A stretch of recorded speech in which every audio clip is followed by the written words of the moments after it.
ไปชนะเจ้าขอบคุณค่ะเพลงต่อไปนะคะเพลงต่อไปปุตตาอีตุโลทอจะให้เดียปัวกาลูดัวสองอ้อนน่ะปุยกูอยากต่อจากอันหลอนเชกูจิกาลูดัวสองอ้อยอ่ะเลยตื่นต่อกาลูดัวสองอ้อจิกา呀一จิกากูละจิกาที่ได้สิจังก็ให้เนี่ยเดียการจอลอมาลูดัวสองอ้อน่ะ呀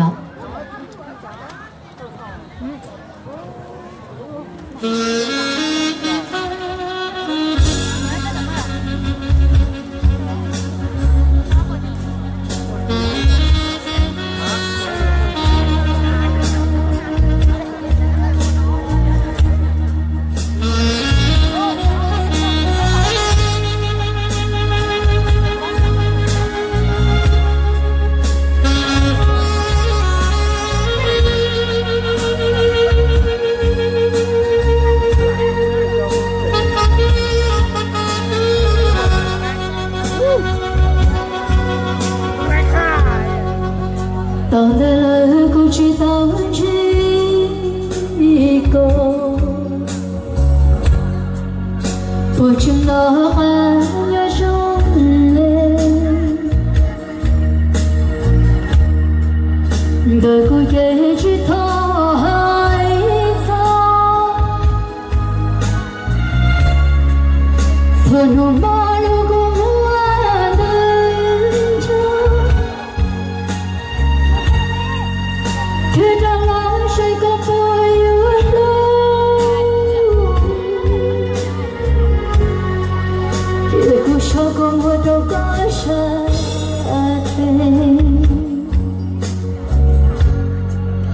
Cho luôn gì cho luôn thu luôn đâu Thì đoàn lo ấy có vui chân luôn có bữa trưa cô đâu có thương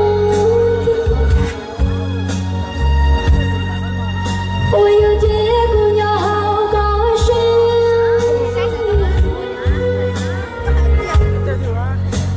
cô sao con vừa đâu có vợ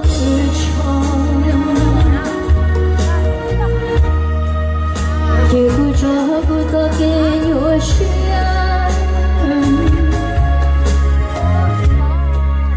chỉ vì chỉ đang ta con để thấy nó sao cô chẳng quên chia cô cả tôi lúc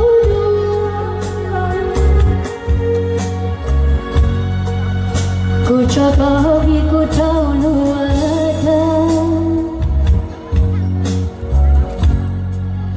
có bữa cả lúc cô đuổi rau chỉ cả bây giờ bữa cả số cô cho qua buồn bữa cả bữa cô đâu có rồi biết rồi chỉ cô mà đi đâu có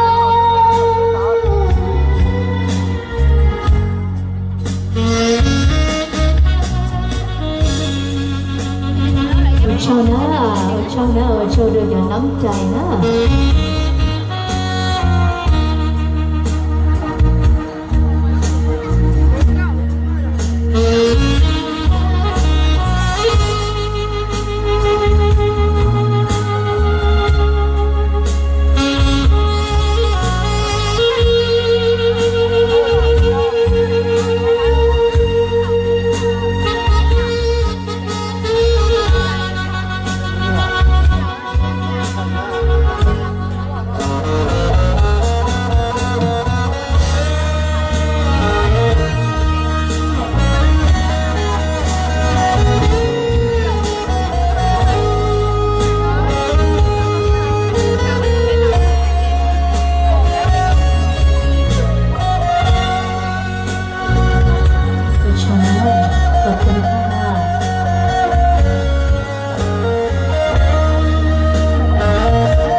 昨天有雪，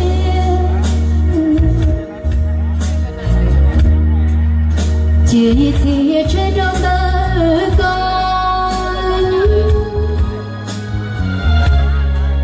别的拉上不要管，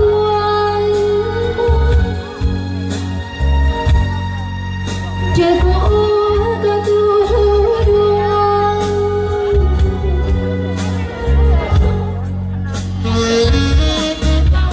cho nên đó là rồi trở đây xíu mà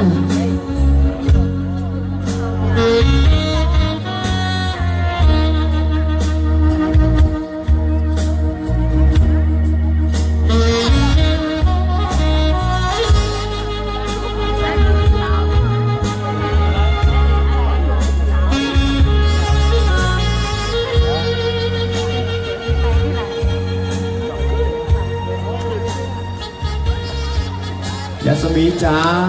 จ๋า เมื่อสักครู่ที่เราสัมภาษณ์กันไว้มีหนึ่งผลงานเพลงใช่ไหมจ๊ะที่ยัสมีบอกว่ามีเพลงนั้นที่แปลว่า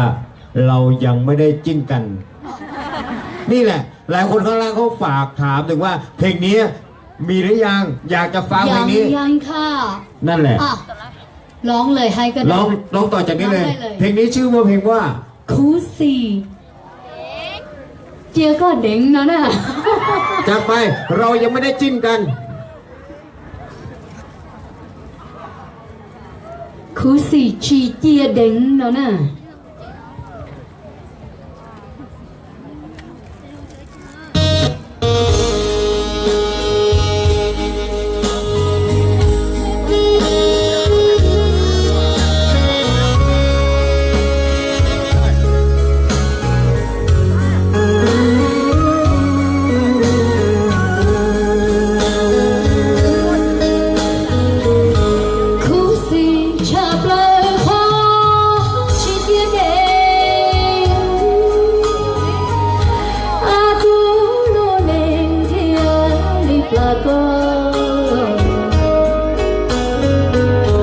vị trí kia có đến của thông gió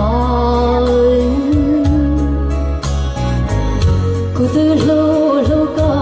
có thể chiều ta tia yêu tao mà đến chỉ có thiên đi thì kia mùa lúa lúa vì cho nhà thâu có xa tiệt đuổi vì chỉ sơ ôm tàu có con gió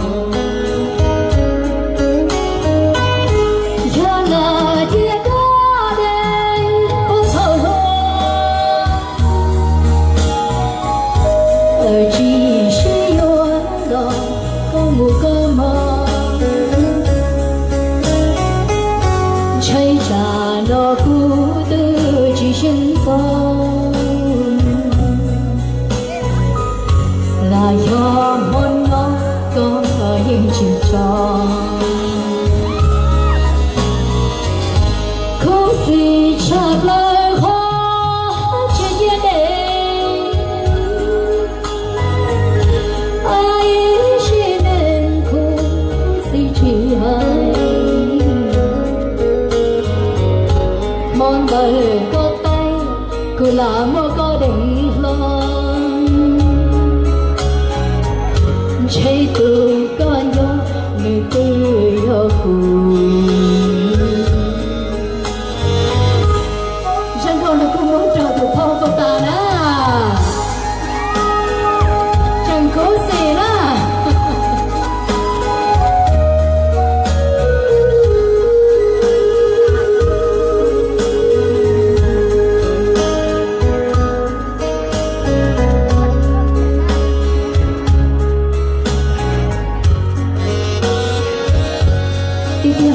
mừng câu xin là chỉ thoát khu xì rồi nè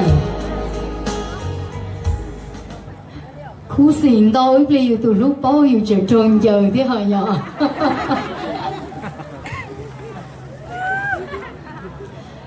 ok ส่วนสีน้องเราจะกูยังมัวไอ้คอของปลีจนเน่นะกูขอของปลีว่ากูมัวจนเน่นะจะกูจะเก้านะยอจะขอกูสาก็ชัวเล่นสตูเตาทันชอเตาทันชอกูจงเก้าเอ้ยเดี๋ยวกูมัวกูยังมัวกูจงเก้าลอนแต่นอลีว่ะชี้เจ้าใดนะ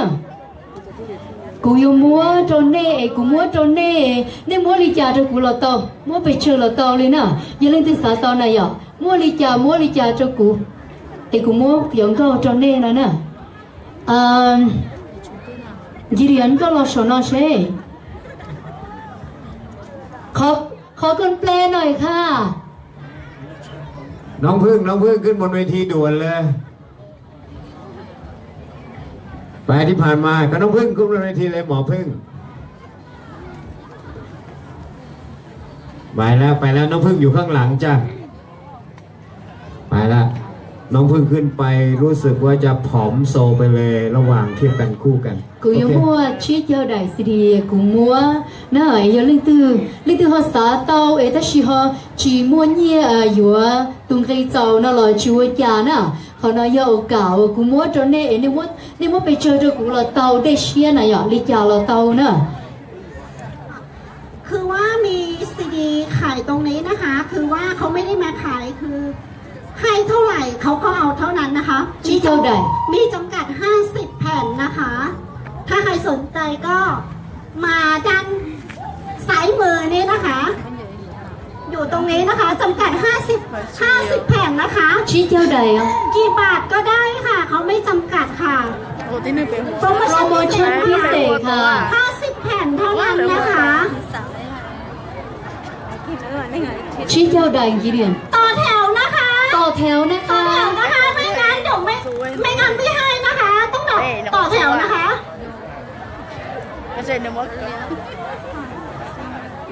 เฉพาะรอบนี้นะคะเตี้ยมาเยอะอีปัวชี้เจ้านะแต่ชีรู้ใจนอนเจกูอยู่มัวเขาการหน่อยในมัวไปเจอว่าได้เชียร์ดูกูหลอดต่อชี้เจ้าใดนะค่ะถ้าเป็นไปได้แบงค์50มาก็ดีนะคะจาก150นะคะตอนนี้คือให้เท่าไหร่ก็คือเอาเท่านั้นนะคะค่ะได้ค่ะโอเค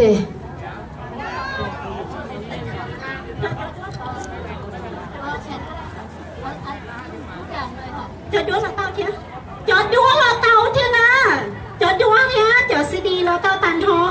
ชี้เจ้าใดนะ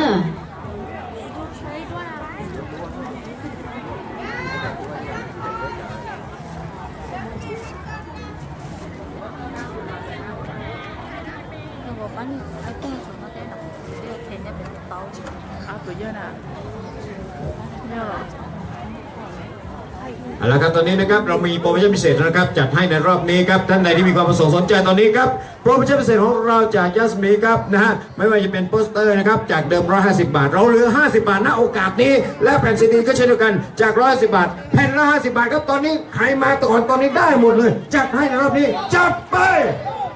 และในโอกาสนี้ครับโอ้โห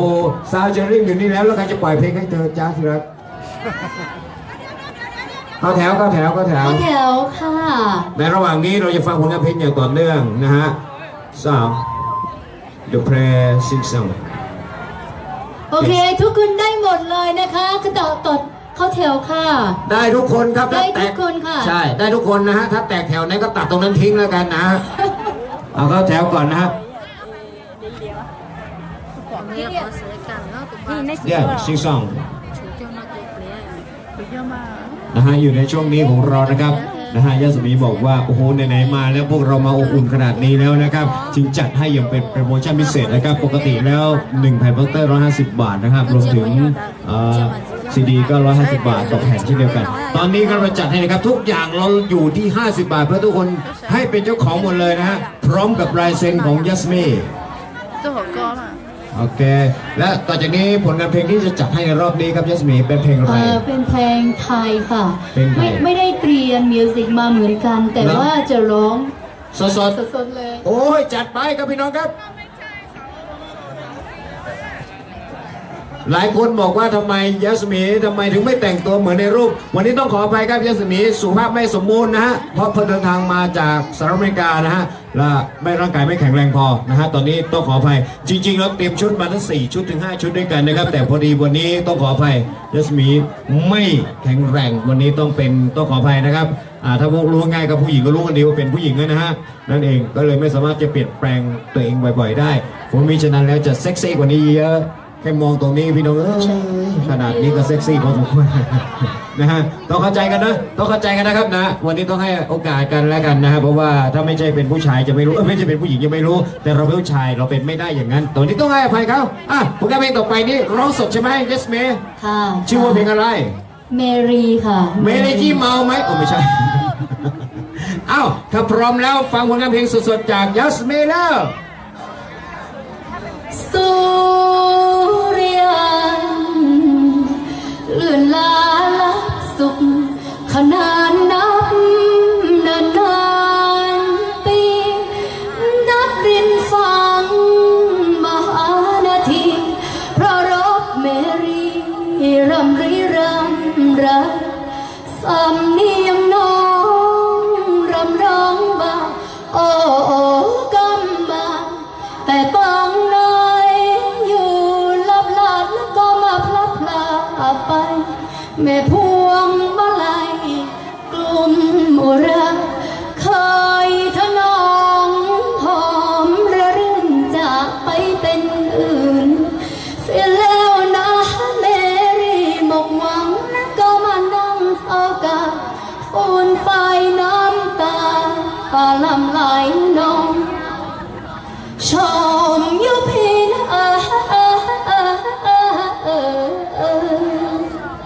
เป็นนารีทุกโอชกตีมารำร้องว่าพังสดาไม่หันหน้ามามองรักหลุดลอยละลงลอยไป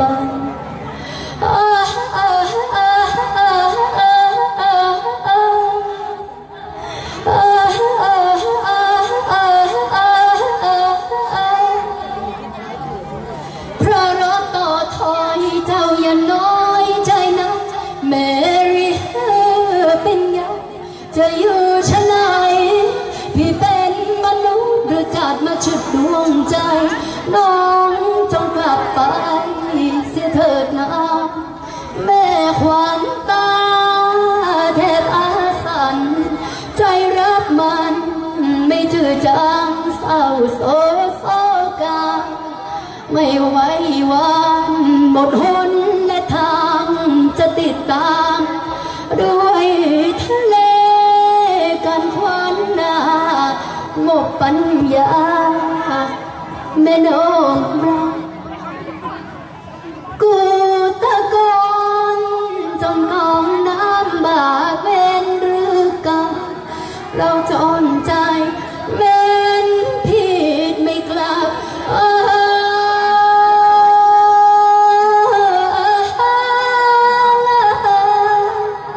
มารักหวันขอถวายชีวัน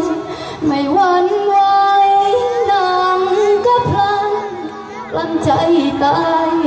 น่าเห็นใจแม่น้องเยาวรักเขาข้างเดียวเขาเหนียวนึ่งน้ำท่วมไม่ถึงอับอายเขาไม่ส่งกระจกและช่างโง่ดูเงาว่าตัวของเรา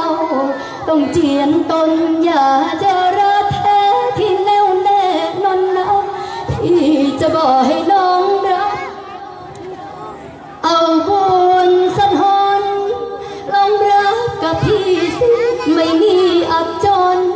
เจ้าจะสุดล้นเพราะพี่เป็นคนใจดีเจ้าจะสุดล้นเพราะพี่เป็นคนใจเดียว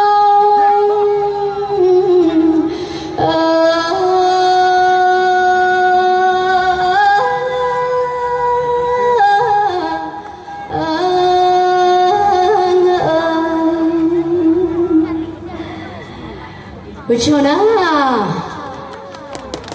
ยัส Thank มี you, ยั thank ส you. มีจ้าตัวเองรู้ไหมเมื่อสักครู่เป็นเพลงอะไร ในภาษาภาคกลางของเราเขาเรียกว่าเพลงแหล่ เพลงแหละ ใช่เป็นเพลงแหล่แหล่ในที่นี้มันมีเพลงหลาย ๆ เพลงเป็นเพลงพื้นบ้านของเป็นเพลงพื้นบ้านของภาคกลาง และที่เธอบอกว่าเป็นเพลงเมรีเขาเรียกชื่อเต็ม ๆ ว่าพระรถเมรี พระรบเมรี ใช่เป็นเพลงที่ร้องยากมากพี่น้องที่รับเพลงนี้ยศมีมาร้องแล้วครับกล่อมได้ และเป็นการที่ร้องและพูดภาษาไทยยังไม่ค่อยจะแข็งแรง แต่สามารถมาร้องเพลงแหล่พระรถเมรีได้นี่ถือว่าสุดยอดที่สุดครับปรบมือดังๆให้กับเธอด้วยครับโอ้โหถือว่าเป็นอนุรักษ์เพลงไทยได้เลยนะครับเนี่ยนี่ไปฝึกเพลงนี้มากี่ปีไม่ถามวันละ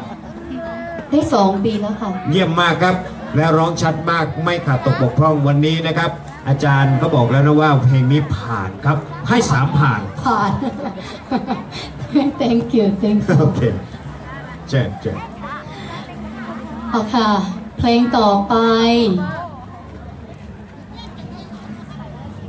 ยี่ชังเก่าตุเชียนะเพลงนี้เป็นเพลงของชุดที่1นะคะ ชุดที่1ก็เป็นเพลงที่ดังเหมือนกันมาลุงเบฮูกเตียยอก็ฉีกปล้อนอน่ายอก็ฉีกปล้อนะโอ้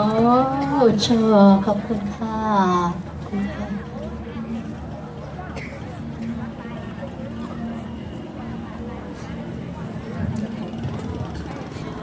ใครร้องได้ร้องตามด้วยนะคะ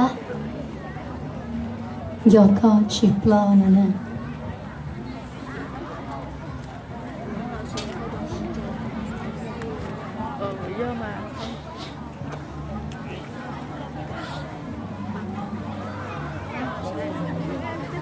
或者筛挑。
นะโชโช thank you thank you thank you ขอบคุณค่ะ ยาสมีครับเมื่อสักครู่มีคนข้างล่างขอเพลงเกี่ยวกับวันปีใหม่มีไหมเกี่ยวกับเรื่องวันปีใหม่มีเพลงอะไรครับ ร้องเพลงร้องได้อย่างเดียวครับ เพลง ปีใหม่ มงปีใหม่เหรอ ค่ะร้องปีใหม่ นะไม่เป็นไรเอาที่เราถนัดนะในโอกาสนี้นะครับต้องพิจารณาครับนะฮะยาสมีนะครับอยากขอบคุณแฟนคลับของเราทุกคนทุกท่านนะครับอยู่ตรงนี้อยากให้ทุกคนทุกท่านนะครับติดตามผลงานเพลงเธอต่อไป แต่ย้ำอีกครั้งหนึ่งได้ไหมฮะถ้าหากว่าจะติดตามในYouTube เกี่ยวกับเรื่องของภาพยนตร์ต้องไปที่ไหนนะครับยาสมี ไปใน YouTube ค่ะ ครับ ค่ะ ต้องเข้าไปที่อ่า เดี๋ยวขอเขียนชื่อพี่ ได้ มาเลย เขียนชื่อพี่มาเลย ทุกคนจะได้เห็นจะได้ไปเช็คเอาท์ ใช่ใช่ ค่ะ เช็คอินหรือเช็คเอาท์ เช็คเอาท์ภาษาอังกฤษเขาบอกว่าเช็คเอาท์ อ๋อโอเคจัดไป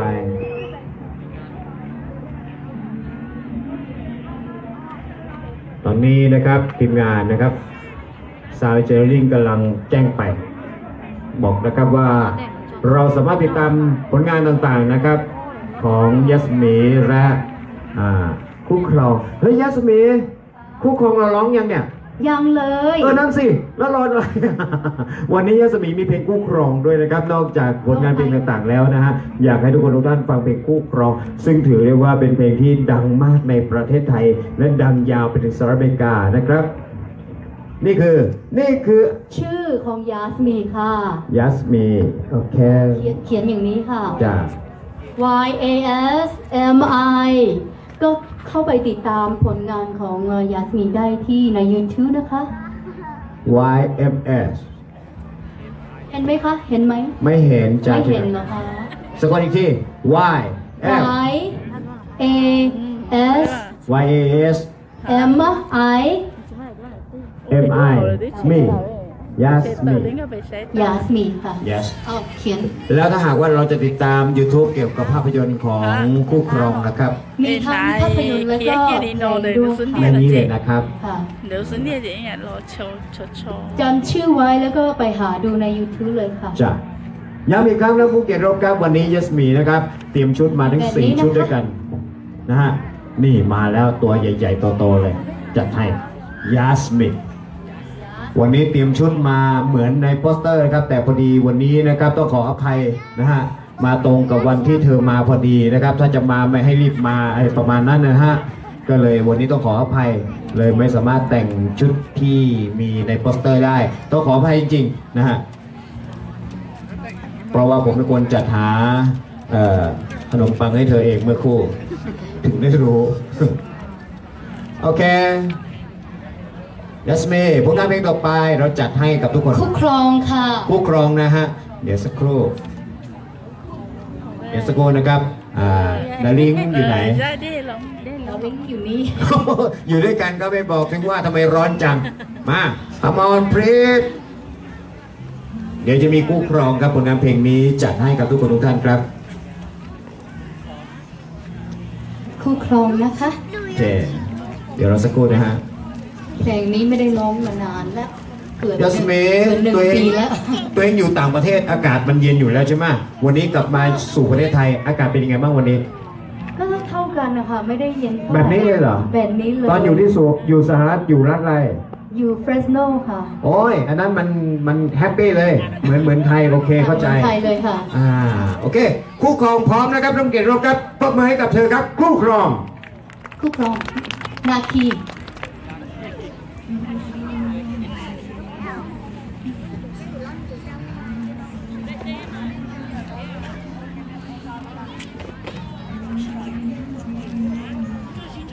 สักครู่นะครับเพราะตอนนี้ครับกำลังค้นหาเจอแต่ไส้เดือนครับ กีเรียนนี่ชิ้นยอ好ก่อนก็ต่อไป喜好帮我做 YouTube 任何一个有和我做什么 สักครู่ ต่อนะสักครู่นะคะ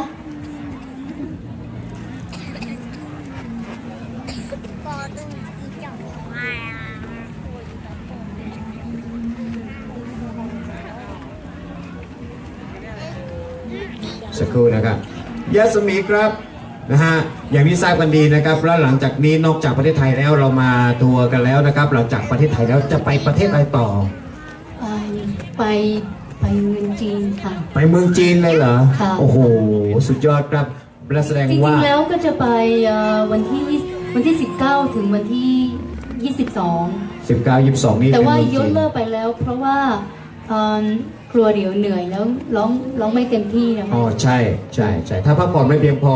พลังไม่มีอาจจะร้องเพลงไม่เต็มที่ครับ อย่างวันนี้ค่ะคือปวดท้องมากเลย ใช่ในวันนี้ชัดเจนนะฮะเตรียมชุดมาแต่ไม่สามารถเปลี่ยนได้จริงๆครับท่านผู้สุดที่เป็นสุภาพสตรีน่าจะทราบพอดีที่ปวดท้องวันนี้นะครับนั่นแหละครับนะฮะถ้าจะมาให้รีบมานะฮะถ้าไม่มาก็อย่ามาถ้ามาแล้วไม่ต้องมาประมาณนี้นะ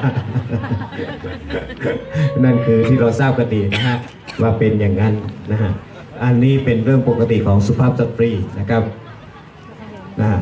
说海力哥其实 ดีใจเหลือเกินนะครับที่ยัสมีมาวันนี้เดี๋ยวสักครู่นะครับ ตอนนี้เรากำลังหาผลงานเพลงคู่ครองนะครับ โอเค จัดไปคู่ครองนาคิ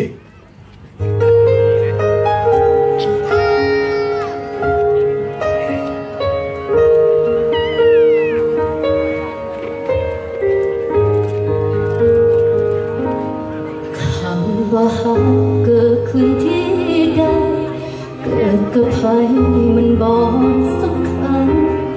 มันจะอยู่ตรงนั้นบ่หายตามกันเวลาว่าสิผ่านมาโดนป่านนั้นในหัวใจบ่เคยลันลายังจดจำทุกถ้อยวาจาที่เฮาเว้าต่อกันเมื่อสวรรค์แยกให้เฮาสองจากคู่ครองเป็นคนอื่นไกลเหลือแต่คำสัญญาใช่ไหมที่ยังคงแม้ว่าเจ้าสิเกิดเป็นหยังบ่เคยคิดสั่งยอมรับคนอื่น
ชอบขอบคุณค่ะเพลงต่อไปนะคะลุงจอเจียนะฮะ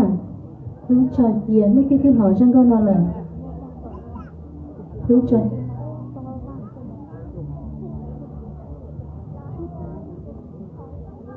วันนี้นะครับยัสมีอยู่ตรงนี้นะครับอย่างพวกเรานะครับมีความสุขด้วยกันส่วนมากแล้วเพลงของยัสมีเป็นเพลงซึ้งๆช้าๆนะครับ ใช่ค่ะ เพราะฉะนั้นแล้วเพลงไวๆมักจะไม่มีวันนี้ต้องขออภัยนะครับหากว่าใครจะโจ๊ะๆจริงๆแล้วยัสมีวันนี้นาวกับผลงานเพลงซึ้งๆอ่ะผลงานพี่จัดให้นะครับซิงซองโอเค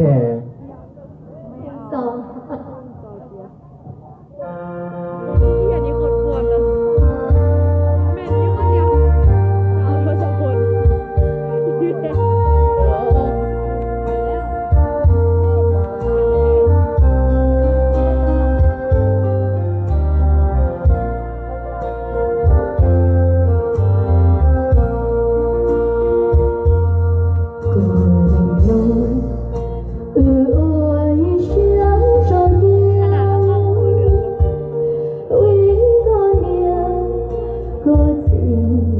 去包容，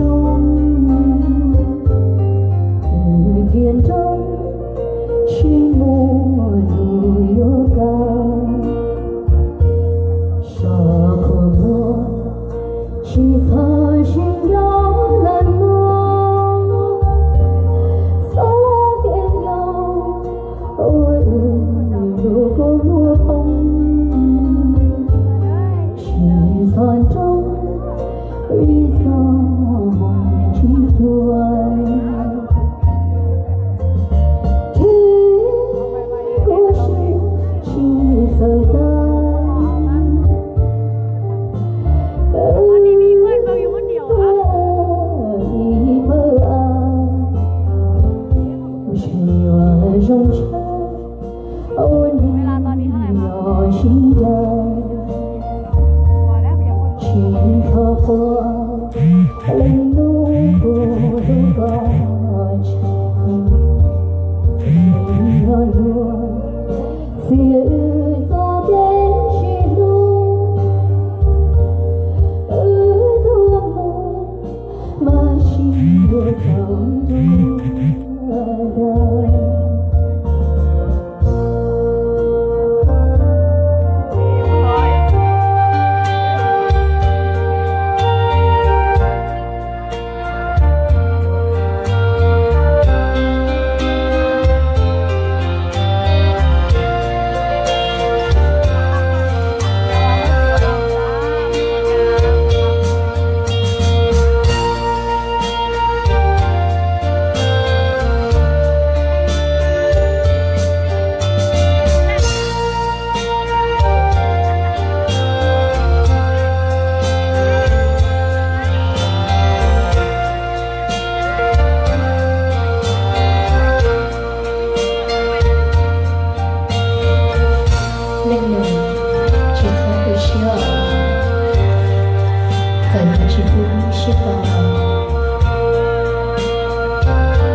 容尘，我宁若心人，去错过，令路不路高长，你要路，自走的是路，多么马心若当中的。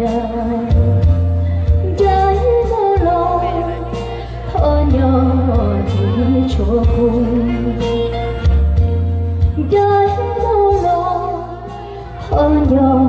的错过，在路路，很有的错过了呢。我เจ้าขอบคุณค่ะ จะร้องต่อหรือว่าให้เลิกเลยคะ